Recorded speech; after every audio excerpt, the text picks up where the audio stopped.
নমস্কার বন্ধুরা, দেবাশিস কুকিং চ্যানেলে তোমাদের সবাইকে স্বাগত। আজকে আমি ডিম তড়কা রেসিপি বানিয়ে তোমাদের দেখাবো। তো প্রথমে আমি প্যানের মধ্যে একটুখানি তেল দিলাম। এবার এক এক করে 4টা ডিম আমি এখানে ফাটিয়ে দেব।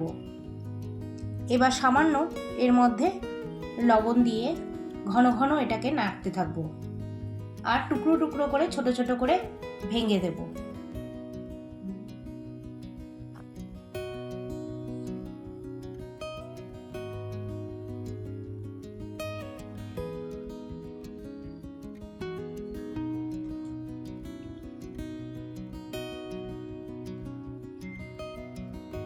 এবার আমার ভাজাটা হয়ে গেল।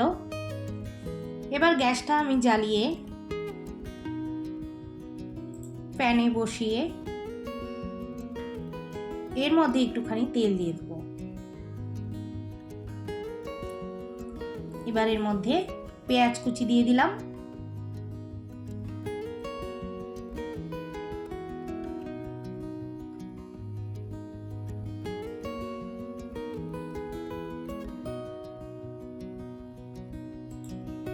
ভালো করে লাল হয়ে আসলে এর মধ্যে আমি আদা বাটা রসুন বাটা দিয়ে একটুখানি নেড়ে চেড়ে দেব।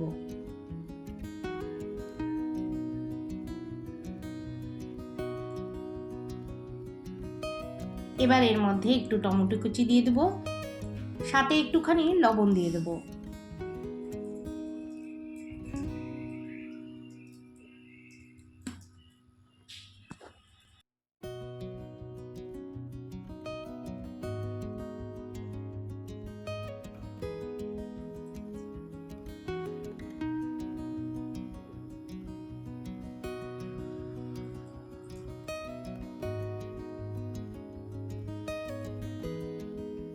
ভালো করে টমেটোটা ম্যাশ করে নিয়েছি। এবার এর মধ্যে হলুদ গুঁড়ো, ধনে গুঁড়ো, জিরে গুঁড়ো, লঙ্কার গুঁড়ো দিয়ে আর একটুখানি সামান্য জল দিয়ে আমি ভালো করে এটাকে কষাতে থাকবো।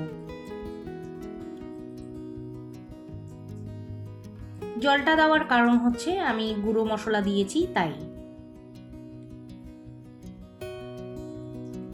মশলা থেকে একটু তেল বেরিয়ে আসলে এর মধ্যে আমি ঘি দিয়ে দেব 1 চামচ।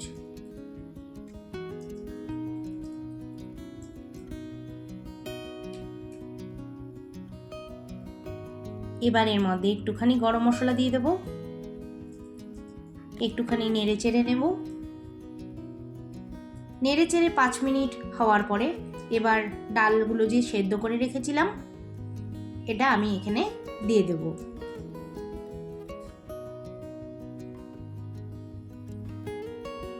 আবার একটু নেড়ে দিচ্ছি।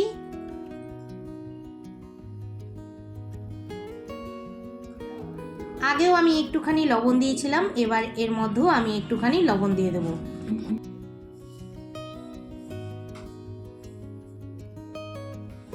এবার এর মধ্যে একটুখানি কাঁচা লঙ্কা কুচি দিয়ে দেব। এখানে আমি 3-4টে কাঁচা লঙ্কা কুচি করে দিয়েছি, ঝাল অনুযায়ী দিতে হবে।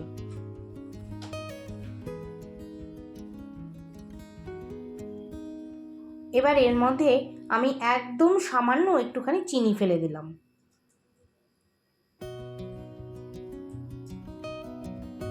চিনিটা কিন্তু অপশনাল, তোমরা চাইলে নাও দিতে পারো। এবার কষানোর পরে কিছুক্ষণ আমি এর মধ্যে আন্দাজ করে জল দিয়ে দিলাম। এবার এর মধ্যে আমি কাসুরি মেথি দিয়ে দিলাম। কাসুরি মেথি দেওয়াতে কিন্তু গ্রেভিটা ফ্লেভার আর টেস্টটা ডিফারেন্ট আসবে।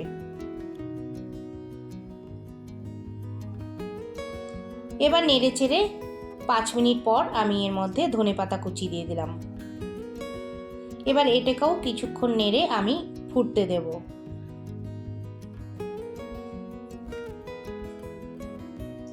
আগে যে আমি ডিমগুলো ভেজে রেখেছিলাম, এবার লাস্ট এটাকে আমি ডিমগুলো ছড়িয়ে দেব।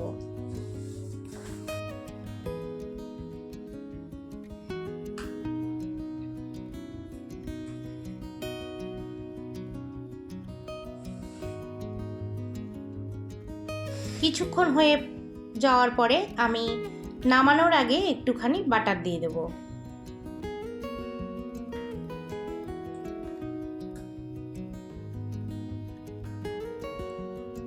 আমার রেসিপিটা কিন্তু হয়ে গেছে। এবার আমি একটা পাত্রে নামিয়ে নেব।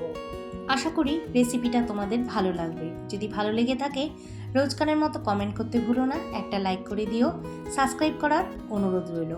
পুরনো বন্ধুরা যারা আগে থেকেই আমার চ্যানেলটাকে সাবস্ক্রাইব করে রেখেছে তাদের অসংখ্য অসংখ্য ধন্যবাদ জানাই। নতুন বন্ধুরা যারা আমার রেসিপিগুলো দেখো তাদেরও আমি অসংখ্য ধন্যবাদ জানাই।